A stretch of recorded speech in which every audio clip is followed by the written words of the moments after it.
आज दुनिया में जितनी डिस्कवरीज हो रही हैं अब तक और आने वाली जो होने वाली हैं क़यामत तक के लिए, उनके बारे में इस्लाम क्या कहता है।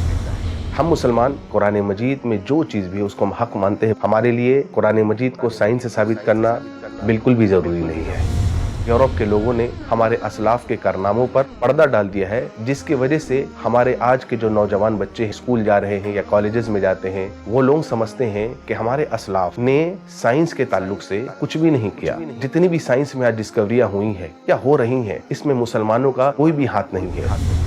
दरअसल मुसलमान साइंटिस्टों की कारनामों को, उनके इजादात को, उनके तहकीकात को, सबको अपना बना करके मेड इन यूरोप का ठप्पा और लेबल मार दिया गया। और आज पूरी दुनिया में ये कहा जाता है कि जितने इजादात हैं ये सब के सब यूरोप के लोगों ने किए।